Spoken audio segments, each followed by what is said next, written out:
सिंध में बलदियाती इलेक्शन का पहला मरहला 14 अजला में पोलिंग खत्म होने में सिर्फ 2 घंटे से कम वक्त बाकी है। सक्खर, नवाबशाह और लाड़काना समेत दीगर शहरों में कांटे के मुकाबले हैं। शदीद गर्मी के बाइस टर्नआउट कम रहा। तो सिंध में बलदियाती इलेक्शन का पहला मरहला जारी है। 14 अजला में पोलिंग खत्म होने में 2 घंटे से कम वक्त रह गया है। सक्खर, नवाबशाह और लाड़काना समेत दीगर शहरों में कांटे के मुकाबले हैं, जबकि शदीद गर्मी के बाइस टर्नआउट भी इस वक्त कम दिखाई दे रहा है। पनवाकिल और रोहड़ी के दरमियान दुबुर्द पोलिंग स्टेशन पर फायरिंग हुई, जबकि पनवाकिल में फायरिंग के बायस एक शख्स जाम बहक और 5 शदीद जख्मी हुए हैं। लाश और जख्मियों को रोहड़ी हॉस्पिटल मुंतकिल कर दिया गया है। आकर रिजवी इस वक्त हमारे साथ मौजूद हैं। आकर बताइएगा किस तरह से पोलिंग का सिलसिला चल रहा है और कितने अभी तक लड़ाई झगड़े के वाक़यात सामने आए हैं? जी बिल्कुल, हल्के फुल्के अगर लड़ाई झगड़ों की बात की जाए तो वो तो बता दें तो होते हुए सुनने में भी आए, रिपोर्ट भी हुए।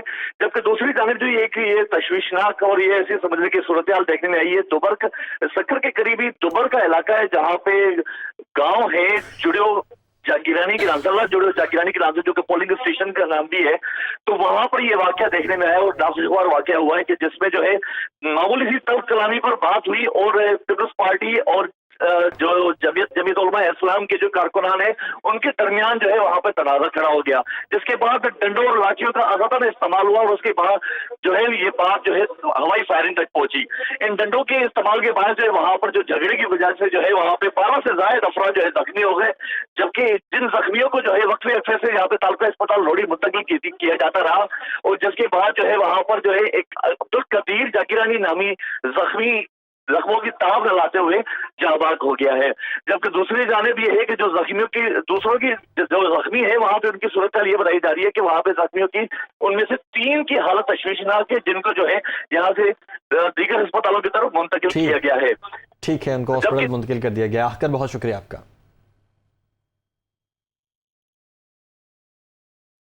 सिंध बलदियाती इलेक्शन में बैलेट पेपर्स पर इंतखाबी निशान ही नहीं, MQM का ये कहना है। अंदरून सिंध डाकू बैलेट पेपर्स उठाकर ले गए। वसीम अख्तर ने न्यूज़ कॉन्फ्रेंस की, जिसमें उन्होंने मजीद कहा कि फायरिंग की वजह से वोटर्स खौफजदा हैं, आउटर्न कम है।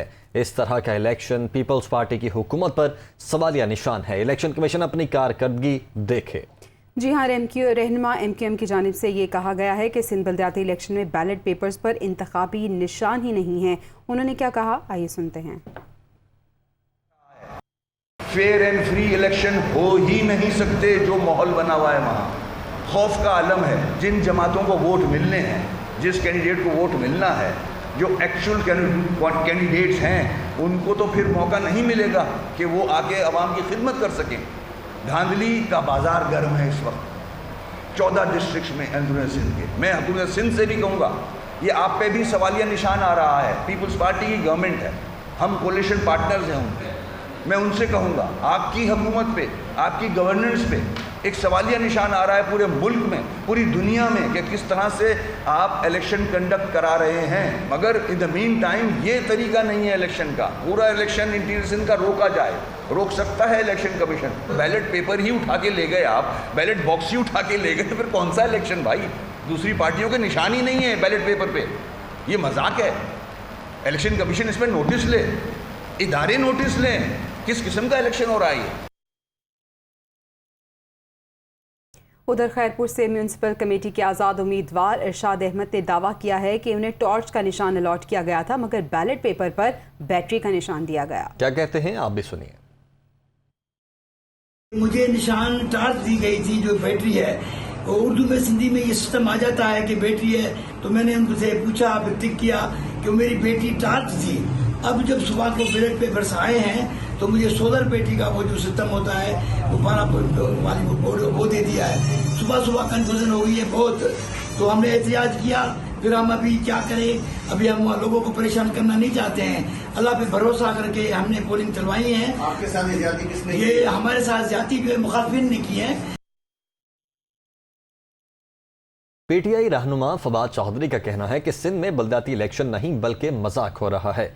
इससे बेहतर था सिलेक्शन कर लेते। उन्होंने इलेक्शन कमीशन को शदीद तनकीद का निशाना बनाया। कहा कि पार्टी फंडिंग केस का फैसला बदतरीन ही आएगा।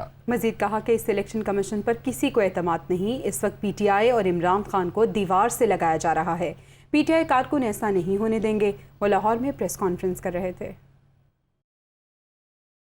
इलेक्शन कमीशन जिसने फंडिंग केस के ऊपर फैसला रिजर्व किया हुआ है और इनसे कोई भले की उम्मीद तो किसी को भी नहीं है। हर एक को पता ही है कि इलेक्शन कमीशन जो है उससे पीटीआई को तो कम से कम कोई भले की उम्मीद नहीं है। हमें पता है कि इस इलेक्शन कमीशन में जो बदतरीन फैसला हो सकता है इस फंडिंग केस का, वो फैसला आएगा। और तरीके इंसाफ के कारकुनान को मैं कहना चाहता हूँ वो तगड़े रहें और इंशाअल्लाह ताला हमने इसका भी मुकाबला करना है। किसी भी प्रेशर में हमने नहीं आना और जिस तरीके से ये कोशिश कर रहे हैं कि एक पीटीआई को और इमरान खान को दीवार से लगाने की, इसको हमने नाकाम बनाना है हर सूरत। ये तो मजाक चल रहा है। अगर इस तरह से इलेक्शन कराने हैं, पाकिस्तान को इन्होंने एक मुकम्मल तौर के ऊपर आमरीत में धकेल दिया गया है। रहनुमा पीटीआई अली जैदी का कहना है कि बिलावल और वज़ीर आला सिंध ने लाड़काना में तकरीब का एहतमाम किया, लेकिन इलेक्शन कमीशन ने कोई नोटिस नहीं लिया।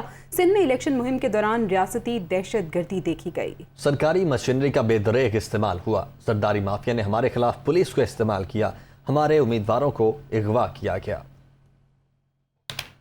ईसीपी से कुछ सवाल पूछना चाहता हूं कि 2 दिन पहले मुराद अली शाह जो चीफ मिनिस्टर है, बिलावल जरदारी जो कि इस मुल्क का की इंपोर्टेड गवर्नमेंट का फॉरेन मिनिस्टर है, इन्होंने लाड़काना में एक फंक्शन किया।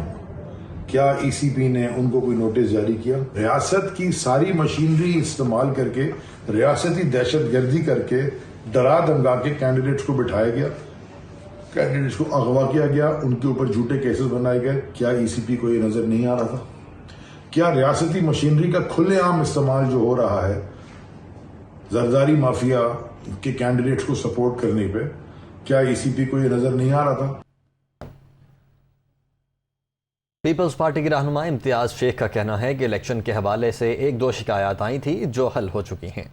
उन्होंने कहा कि इस वक्त तक पुरअमन इलेक्शन हो रहे हैं। सिंध पीपल्स पार्टी का है और आज भी पीपल्स पार्टी ही कामयाब होगी। जो सुबह को टाइम जो शिकायतें आती हैं, कोई शिकायत अभी तक मासवा 1-2 के, क्योंकि मैंने डीआरओ और डिप्टी कमिश्नर को बताई हैं, एसपी साहब को बताई, तो वो फौरी तौर पर हल कर ली गई। मामूली सी जो होती है टीलिंग प्रॉब्लम होती है शुरू में उसकी इलेक्शन डे की, तो ऐसा अभी तक स्मूथ चल रहा है और मैं समझता हूँ कि अल्लाह करेगा ये खैरियत से हो जाएगा। और पाकिस्तान पीपल्स पार्टी, क्योंकि ये उसका गढ़ है शिकार, खुद यहाँ मतलब हमेशा पाकिस्तान पीपल्स पार्टी कामयाब होती है, तो आज भी पीपल्स पार्टी कामयाब होगी।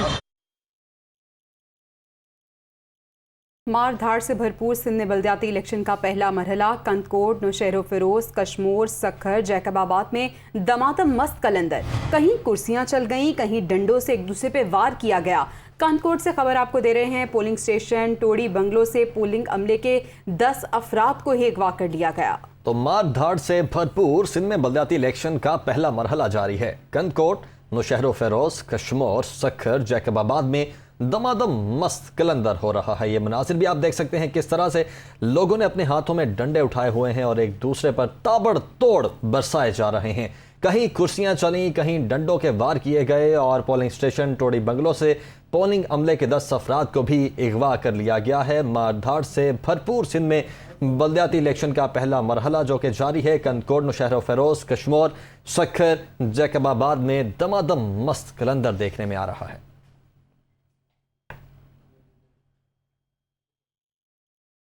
खैबर पख्तूनख्वा असम्बली के हल्का 7 स्वात में ज़िमनी इलेक्शन पोलिंग का वक्त खत्म होने में 2 घंटे से कम वक्त रह गया है। सलीम अतहर हमारे साथ मौजूद हैं। सलीम, इस वक्त किस तरह का चल रहा है पोलिंग का अमल? स्वात के हल्का PK7 में आज ज़िमनी इंतखाबात के लिए जो है पोलिंग हो रही है। इस वक्त मैं तहसीली कबल के एक गवर्नमेंट हाई स्कूल पर बॉयज़ में मौजूद हूँ। इस पोलिंग स्टेशन में तकरीबन 4 पोलिंग बूथ्स बनाए गए और यहाँ पर तकरीबन 4000 के करीब जो है वोटों की तादाद है। जो अभी तक प्रिजाइडिंग अफसर और पोलिंग अमले से जो हमारी बातचीत हुई है, तो उनका कहना है कि तकरीबन यहाँ पर 650 के करीब जो है चारों जो पोलिंग बूथ है यहाँ पर वोट कास्ट की गई है। हम सुबह से देख रहे हैं कि यहाँ पर जो तहसील कबल के मुख्तलिफ इलाक़ों में जो पोलिंग स्टेशन बनाए गए हैं, यहाँ पर वोटरों की तादाद इंतहाई कम है और वोटर जो है पोलिंग स्टेशन की तरफ नहीं आ रहे हैं। यहाँ पर जो जितनी भी चारों कैंडिडेट है, जिनमें PTI की फजल मौला है, ANP के खान नवाब हुसैन अहमद खान नवाब, इसके अलावा तहरीक इनकलाब के दौलत खान और आज़ाद उम्मीदवार अली शाह खान है, वो बार बार जो है वोटर्स की तरफ जा रहे हैं। उनको जो है गाड़ियाँ भी ऑफ़र कर रहे हैं कि वोटर्स जो है वो निकले, वो पोलिंग स्टेशन की तरफ आए और अपना वोट कास्ट करें। लेकिन इसके बावजूद अभी तक सुबह जो 8 बजे से पोलिंग स्टार्ट हुई, अभी 3 बजे से ऊपर हुए हैं, लेकिन बहुत कम तादाद में जो है वोटर्स वो निकल रहे हैं और यहाँ पर जो है आ रहे हैं। और यही वजह है कि अभी तक जिस पोलिंग स्टेशन में मैं खड़ा हूँ, यहाँ पर तकरीबन 4000 के करीब वोटर्स की तादाद है, लेकिन यहाँ पर अभी जो है 15% के करीब वोट कास्ट हुए हैं। जी ठीक है, बहुत शुक्रिया आपका। वज़ीर आज़म ने आर्मी चीफ को किंग अब्दुल अजीज़ मेडल नवाजे जाने पर मुबारकबाद दी। ये पाकिस्तान के अवाम और मुसल्लह फ़ौज के लिए बहुत बड़ा एजाज़ है। वज़ीर आज़म शहबाज शरीफ की जानिब से कहा गया। उन्होंने मज़ीद कहा कि सऊदी अरब की सलामती को हम पाकिस्तान की सलामती तस्वुर करते हैं। दोनों ममालिक में ताल्लुकात मज़ीद मजबूत बनाने के अज़्म का भी इआदा किया गया। वज़ीर आज़म की आर्मी चीफ को किंग अब्दुल अजीज़ मेडल नवाजे जाने पर मुबारकबाद। वज़ीर आज़म शहबाज शरीफ का कहना है कि ये पाकिस्तान के अवाम और मुसल्लह अफवाज के लिए बहुत बड़ा एजाज़ है। वज़ीर आज़म शहबाज शरीफ का माज़ूर शहरियों के लिए बड़ा फैसला। Health care research and development में स्ट्रेटजिक इस्लाहात शुरू होंगी। हुकूमत का फेयर बैरल पॉलिसी से मुतासरा मरीजों के लिए सहूलत देने का ऐलान। मसनूई अज़ा का सामान बनाने वाले इदारों की मदद और तादाद बढ़ाई जाएगी। वज़ीर आज़म शहबाज शरीफ ने माजूर शहरियों के लिए बड़ा फैसला किया है। Health care research and development में स्ट्रेटेजिक इस्लाहात शुरू होंगी। हुकूमत का सेरेब्रल पॉलिसी से मुतासरा मरीजों के लिए सहूलत देने का ऐलान भी सामने आया है।